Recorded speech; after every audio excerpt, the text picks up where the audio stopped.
Hey Spuddies, Potato McWhiskey here, and I bring you good tidings. The next Civilization game has been announced. Well, I say announced, it's more like they teased it on Twitter. They confirmed that they were working on the Civilization game, with the source being quoted as our good friend Sid Meier, and 7 carefully placed exclamation marks, perhaps pointing in the direction of this being a direct successor to Civilization 6. There are also a variety of news platforms saying that Civilization 7 is already in development. However, I think this is a case of reactive journalism where they don't necessarily have a quote to back up what they're saying, and they're kind of just making a bit of an assumption. Because I've skimmed through most of the articles and they haven't actually said they're making Civilization 7. So this could very well be a midpoint game, right? Something like Colonization, Alpha Centauri, Beyond Earth, something in that direction. However, we're going to talk about that a little bit. I definitely don't love this reactive kind of journalism. I totally get it though. This news kind of dropped out of nowhere, and we'll talk a little bit about, how the news was dropped a little bit later in this video. But also Game Rant said Civilization 7 is in development, saying 2K Games officially confirms the development of Civ 7, yet there is no quote here confirming that. And we know there's probably another Civ game coming, but we don't know if it's Civ 7, right? So again, this is just kind of reactive, no quote, which is why I kind of liked The Verge's coverage where they said a new mainline game for Civilization is in development. I like this framing of things a little bit more accurately. It leaves open the possibility for there to be something other than the direct successor to Civilization 6. Now, my personal opinion is that Firaxis' track record, all right, here's a list of all the Civilization games, and I've condensed this list into a fairly easy and readable form. Their track record suggests that this could be a side game. Now, to talk about the definitions of what a main game and what a side game is, main games are still like mainline Civilization games, but they're not Civ 1, Civ 2, Civ 3, Civ 4. They're not numbered, right? So Civilization Colonization in 1994, that's a side game. Alpha Centauri, that's a side game. Civ Revolution and Civ Colonization, those are mobile/side games. Beyond Earth, that was a side game. And if we look at the pattern, right, we've got main game, side game, main game, side game, main game, main game, side game. The pattern suggests there's a good chance it could be a side game or it could be a main game. It could go either way. But in my opinion, I think their track record suggests more heavily that this will be a side game. However, there's a little bit more context going on. Firaxis has been going through some changes. The current leadership situation at Firaxis is it unprecedented is the word I might say? Let me explain. Normally, when a Civilization game is developed, the lead developer on that game develops the baseline game, and then a new designer comes in and he makes the expansion, right? So we had Soren Johnson. He developed the last expansion for Civilization 3 and he developed Civilization 4 base game.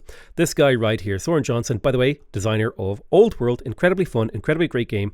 Totally worth it to check it out. Also, strangely enough, he was the creator of Spore, or he was the lead designer on Spore, which, what a weird, worlds collide moment when I learned of that a few years ago. And this pattern continues, right? We have John Schaefer. He did the last X-Pack for Civilization 4, and then he was the lead on Civilization 5. This is John Schaefer right here. And I believe he's currently working on something that might be interesting to us all. So I would keep an eye out for John. John, by the way, was the guy who, in all these new strategy games, there's these like nested tooltips thing. He was the guy who essentially invented that, as far as I can tell, with the game At the Gates.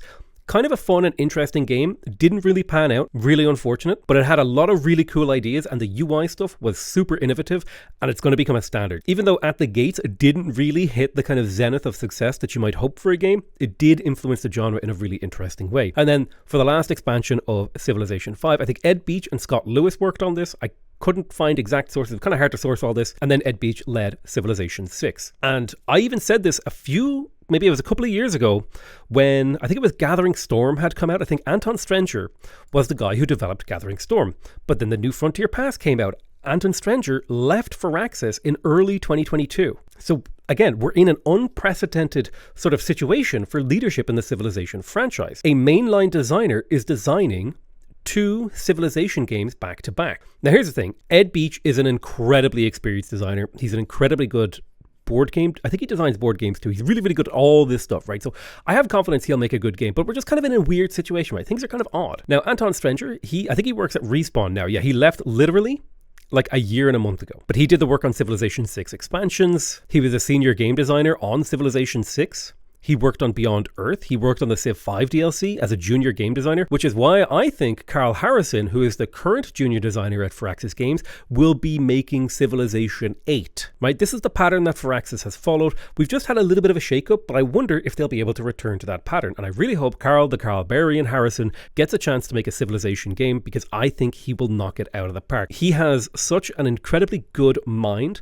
about how the Civ game fits together, how they should play, how they feel to play. Because he started as a QA, so he has like so much experience with the game. I think he could make a super interesting and cool Civ game, and I'm pretty sure he was a designer behind a lot of the Civs we're seeing in the Leader Pass. And he also was the guy, I think he worked on the redesign of the Khmer, and that is easily one of the best and most fun Civs to play. So we're definitely going to see some really interesting stuff from this Civ game, right? But we're kind of in an unweird situation. So this kind of shakeup of leadership kind of points to me, Firaxis wanting a strong win. So they're going to return to Civilization 7. They're not going to do a mid-game. They're not going to experiment. And to give you further context in all of this, Firaxis Games has been expanding, okay? They're over 240 employees now.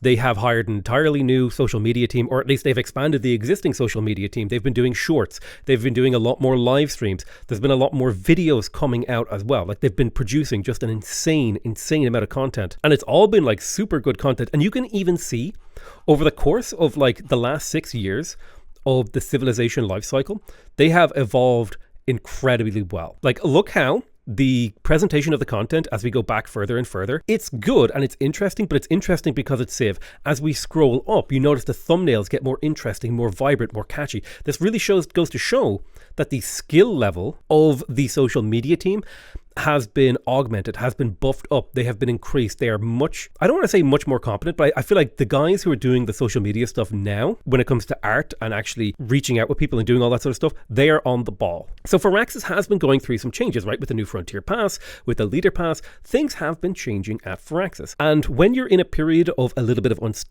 instability like that, you might move in the direction of making a safer decision, which kind of makes me feel like, even though my instinct is to say this is not Civilization 7, I think there's a lot of dating pointing towards this being a direct sequel to Civ 6. Now, how do I feel about this announcement? Well, generally, my optimistic point of view is that this is actually good. We're going to see a really cool Civilization game. We would likely see an announcement/reveal trailer within the next 6 months. We will see the first gameplay preview within the next 12 months, and we will see the game release within the next 18 months. That would be like optimistic timeline. If we happen on that timeline or before or slightly out of that timeline, this is all within the expected range of Civ, right? This is what we can expect from the franchise. Now I want to temper that optimism a little bit, just a smidge. I want to give a little bit of context behind all this. They've also been really active on like doing much more memes and stuff like that on Twitter, but let's take a moment to pop back to the actual announcement. This announcement was made at 2 p.m. February the 17th, 2023.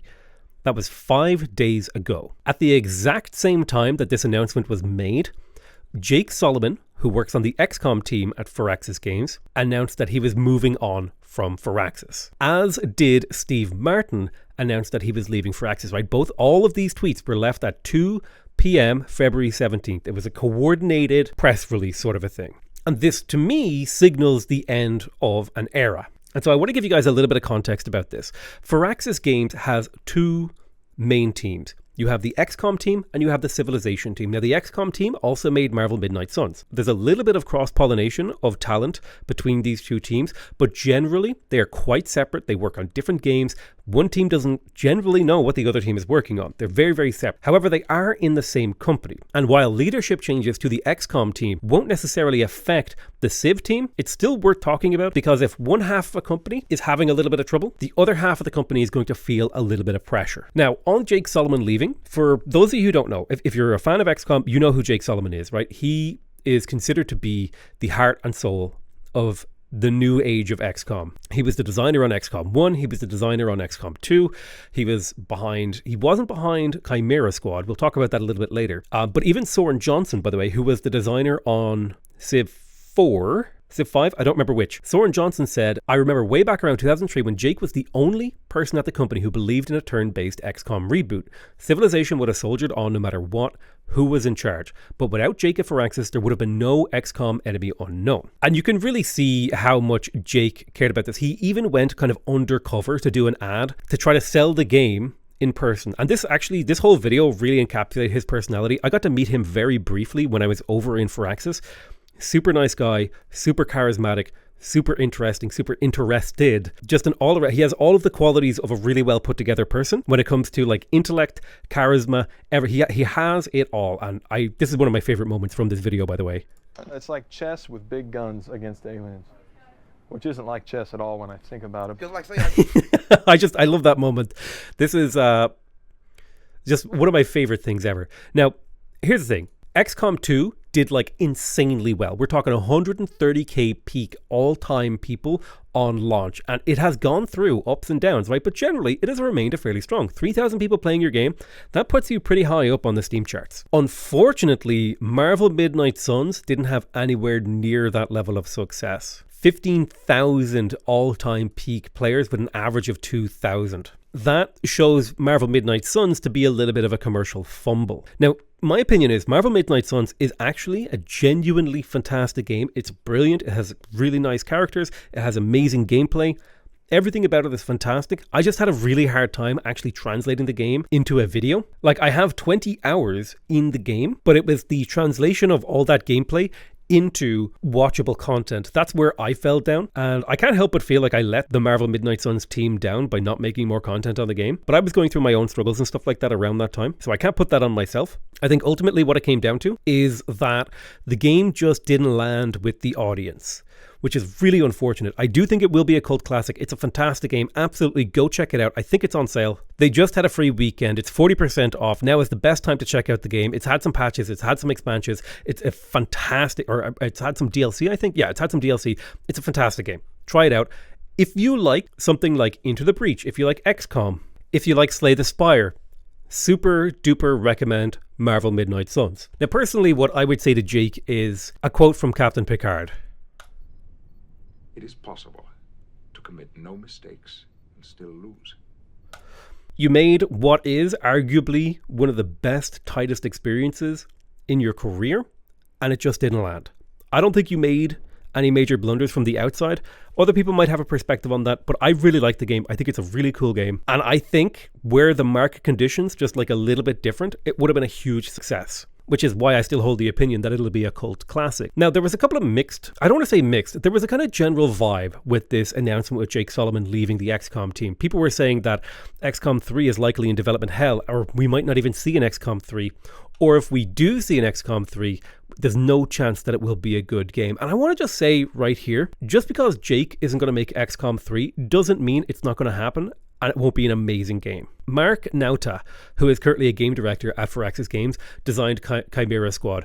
And while Chimera Squad wasn't a massive raving success, it is personally my favorite XCOM game because it fixed all of the problems with the gameplay that I had with XCOM 1 and XCOM 2. XCOM 2 solved a lot of the problems with XCOM 1. But Chimera Squad really took that super tight tactical gameplay and boiled it down into an incredibly fun gameplay loop, which is why I absolutely recommend you check this game out, because Chimera Squad will inform you a lot about what XCOM 3 might look like in terms of the tightness of the gameplay. I think the theme is going to be kind of like out there. It's not going to be what they follow. This is obviously a game about being like a police squad made of aliens and humans, trying to hunt down, you know, a criminal element. I won't spoil the game too much. It's a very, very fun game. It got mostly positive reviews, mixed lately, but I think this is a fantastic game. Super worth checking out, especially because it's 75% off. Go check it out. So Mark Nauta, and I apologize if I'm saying your name wrong, he's in charge of XCOM, presumably, okay? We don't actually know. And I have to imagine that he's starting to feel a little bit of the pressure, right? The last two XCOM team games haven't done amazingly. I think, based on the design of XCOM Chimera Squad, I think he has the ability to make an amazing XCOM 3. So I'm not worried about it. If we get an XCOM 3, I think it will be a good game. Now that covers the XCOM side of things. There's also another layer that we need to talk about, this leadership interaction at Firaxis. And that has to do with Steve Martin leaving the company. Now, Steve Martin has been at Firaxis for literally 21 years, and he has been the president for 17 years. And changing a president is, you know, not completely unheard of, but it's also not something that happens every day of the week. It's genuinely at the end of an era for Steve Martin. He was a wonderful guy. He led us on a tour when we were at the Firaxis studios. Super charismatic, super friendly, super tuned in, really had his head on a swivel. I really enjoyed the few minutes that we got to spend in his presence. It was awesome. And so him heading out the door is, I don't necessarily want to say that it would be like the same as Sid Meier leaving Firaxis, but I would say it's in the same direction, right? This guy is almost a part of the institution of Firaxis, so to see him go is a little bit unfortunate. And I don't necessarily know exactly what it means for the future of Firaxis, but it's enough turbulence to make the next president's job be very interesting, to say the least. Now, Heather Hazen is the new studio president. She's only been at Firaxis for about 2 years, and it's likely that she would have been the next president anyway. It's just this is on an accelerated timeline. Now, there's no way you get to be a COO of a company like Firaxis or a president of a company like Firaxis unless you're an incredibly tuned in, incredibly competent person. So I don't want to put any mockers on her. I don't want to like sing doom or gloom. I assume she's super competent. She understands the company. She understands the community. She's been there for 2 years. She's like, nothing about her says anything concerning. This is just a change in leadership. The ship lists slightly to the left and then it gets back on course. And here's the thing. She came in as a COO right at the start of the New Frontier Pass. And a COO's job is to execute the direction of a company. And I think she has done a fantastic job executing the new direction of Firaxis. Firaxis over the last 2 to 3 years has been very carefully changing their direction, shifting their focus and how they operate. And she has done, as far as I can tell, as COO, a really damn good job. So there's no reason for me to not assume she's going to do an amazing job as president. Which brings us back full circle to the actual announcement. What are the conclusions? What are the thoughts? What are the things that we can draw from all this information? Well, I think the simplest thing that we can say is that there are unprecedented times ahead of us when it comes to Firaxis games. We could see a major shakeup in the Civilization area as a game and as a brand as a whole. And the same is true also for XCOM. This is an opportunity for developers to lose touch with their audience and what their audience values, but it's also an opportunity to deepen those ties, to strengthen that bond, and to reach even greater heights and create even greater experiences. It could honestly go either way, and I'm hopeful and optimistic. Now, the absolute worst case scenario here that we're looking at, just so I want to temper people's like doom and gloom.